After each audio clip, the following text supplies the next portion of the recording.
오늘 하나님의 말씀은 여호수아 2장 13절 말씀입니다. 제가 봉독해 올리겠습니다.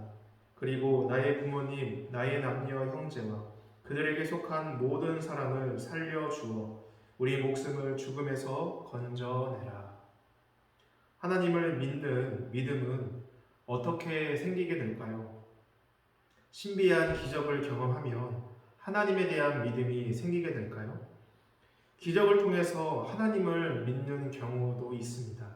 제가 아는 집사님 한 분은 교회에 나오게 된 경우가 꿈에서 넌 교회 안 가면 죽어 라는 그런 명확한 음성을 듣고 무서워서 교회에 나오게 되셨다고 합니다.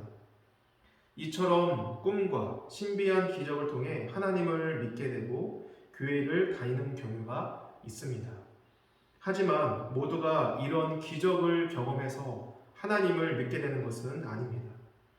천지를 창조하신 하나님, 우리를 구원하기 위해 독생자 예수 그리스도를 이 땅에 보내셨다는 그 말씀, 이 말씀을 듣고 믿음으로 신앙생활을 하게 된 경우가 대다수입니다. 바라는 것은 우리의 믿음이 어떤 기적에 바탕을 둔 것이 아니라 말씀의 반석에 바탕을 두어 우리의 믿음이 온전해지기를 소망합니다.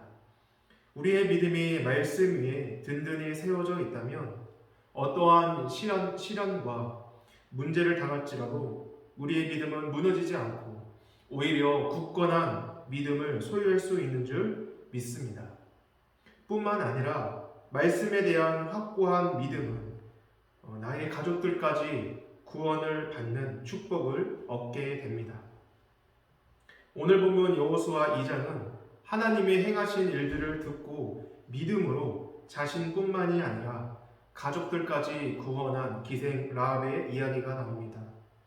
모세의 때 가나안 정탐꾼 12명을 보냈다면 오늘 본문에서 여호수아는 2명의 정탐꾼만을 보냅니다. 여호수아가 정탐꾼 2명만을 보낸 이유로는 아마도 아군들조차 모르게 은밀히 정탐을 하기 위해 보냈을 것입니다. 2명의 정탐꾼들은 가나안 땅과 여리고를 정탐하는 중에 기생 라합의 집에 들어가 머무르게 됩니다. 여기서 잠깐 한 가지 의문이 생깁니다. 왜 정탐꾼들은 그 많은 집들 가운데 왜 하필 자신의 몸을 팔아서 돈을 버는 이 기생 라합의 집에 들어가게 되는 것일까요? 나름 여리고에도 정직하고 착하게 사는 사람들이 많았을 텐데 말입니다. 우리는 이 기생 라합을 통해 하나님의 일하심을 보게 됩니다. 그것은 무엇입니까? 하나님은 믿음 있는 자를 통해 일하신다는 사실입니다. 착하고 똑똑한 사람, 돈이 많고 사회적 지위가 높은 사람들보다 하나님은 사회적인 신분이 비천한 사람일지라도 그분을 믿는 자들을 통해 일하신다는 것입니다.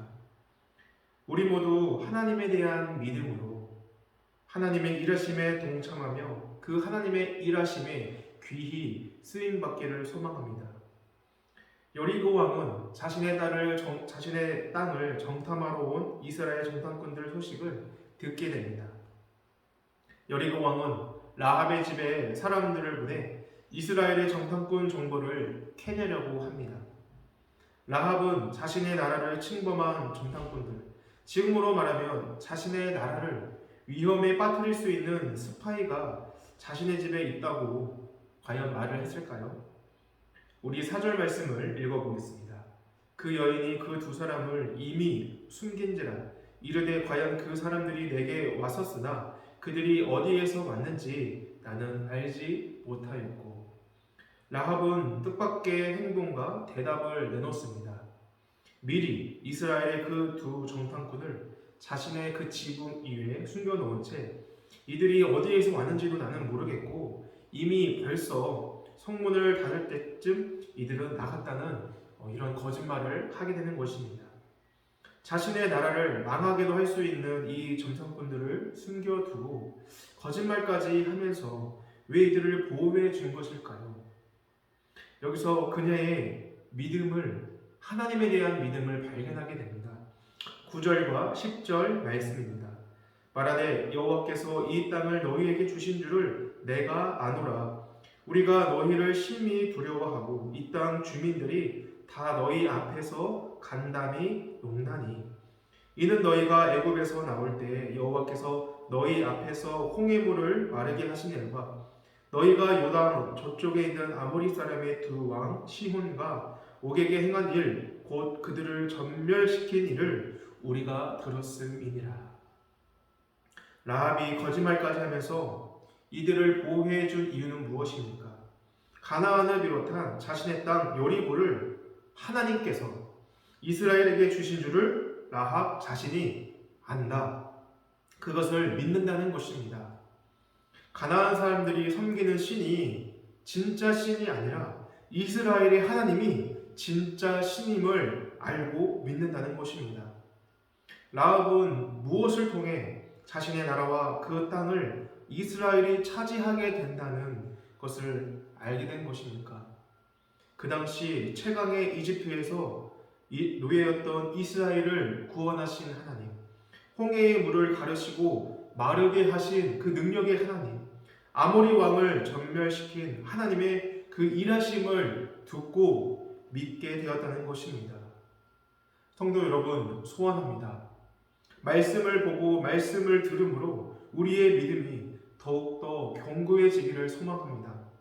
라합은 하나님의 일하심을 듣고 하나님만이 유일신이다, 하나님만이 구원하실 분이다라는 것을 확실히 믿고 자신의 가족 또한 구원받기를 원했습니다. 그리고 정탐꾼들에게 그 약속을 받아내죠. 12절과 13절 말씀입니다. 그러므로 이제 청하노니 내가 너희를 선대하였은즉 너희도 내 아버지의 집을 선대하도록 여호와로 내게 맹세하고 내게 증표를 내라. 그리고 나의 부모와 나의 남녀 형제와 그들에게 속한 모든 사람을 살려주어 우리 목숨을 죽음에서 건져내라. 라합 자신이 정탐꾼들에게 은혜를 베풀었으니 이제 그들도 라합 자신의 집안에 은혜를 베풀겠다는 주님 앞에서 맹세를 하고 그것에 대한 징표를 내라는 말씀입니다. 라합의 이 말을 들은 정탐꾼들은 라합의 가족들을 살려주겠다 하면서 창문에 붉은 줄을 매단 집은 공격하지 않겠다는 그 약속을 하게 됩니다. 우리는 여기서 온전한 믿음을 소유한 자의 특징을 발견하게 됩니다. 그것은 내 개인적인 구원만을 생각하지 않는다는 것입니다. 우리의 가족, 우리의 친척, 우리의 그 이웃의 구원을 위해 애쓴다는 것입니다. 말씀을 들을 때마다 우리의 믿음이 성장하며 내 주변의 그 영혼 구원을 위해 기도하며 애쓰는 우리 복된 성도님들이 되시기를 주님의 이름으로 축원드립니다. 기도드리겠습니다. 하나님, 말씀을 통해 하나님이 어떤 분이신지 하나님의 그 일하심을 알게 하시며 우리의 믿음을 더욱 굳건하게 하심을 감사드립니다. 하나님을 믿는 것과 그 믿음을 실천할 수 있는 능력을 우리 모두에게 주시옵고 우리의 가족과 우리의 그 이웃의 구원을 위해 기도하며 애쓰게 하여 주시옵소서. 그 구원에 대한 그 기도로서 주님이 이루어 가시는 그 구원을 보는 그 은혜를 주님 허락해 주시옵소서. 모든 것 감사드리며 예수님 이름으로 기도드립니다. 아멘.